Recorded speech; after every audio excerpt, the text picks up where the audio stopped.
Griffeo, who just got a nice dose of Supreme Court awesomeness on her Friday as she helps me out. Paul Sweeney is sitting on a beach off today.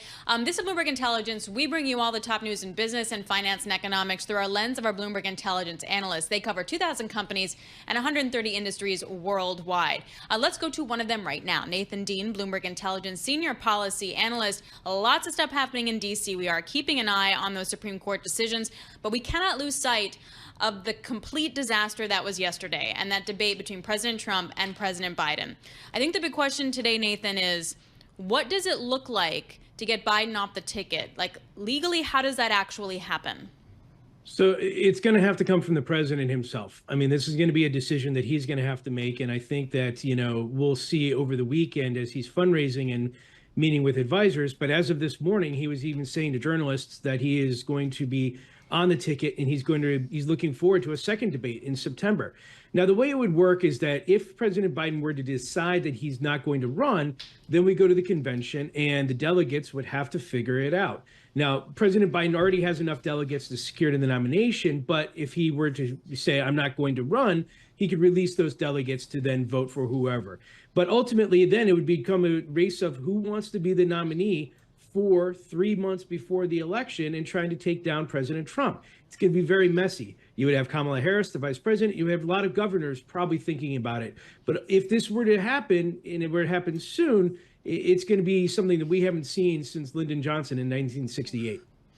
Nathan, how soon must a decision be made? Good question. It's almost July. Biden doesn't seem to have a lot of time here.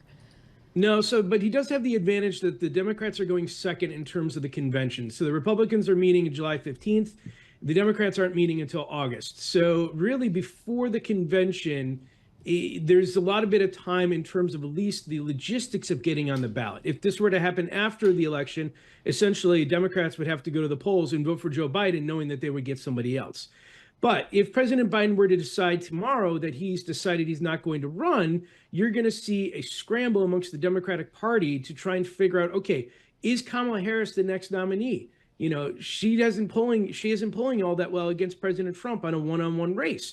Is Governor Newsom, Governor Pritzker, Governor Whitmer, the governors, I think, would be able to put their hands up there and say, we're interested.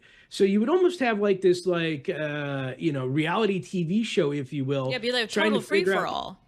Exactly. Yeah. And then ultimately it comes down to a vote in Chicago, which, the last time, Chicago obviously doesn't have the best reputation when it comes to Democratic conventions and open conventions, but, it would be quite a show in August. Hey, Nathan, what do you think is realistically going to happen? So look, this decision is going to come from President Biden and President Biden himself. I mean, Sure. It is extremely difficult for a politician, Republican or Democrat, who has served their entire life and is used to being a fighter, to then say, you know what, I'm going to take a step back and it's time for me to move on. And so, we've seen this with a lot of other politicians, both in Congress and, the executive branch.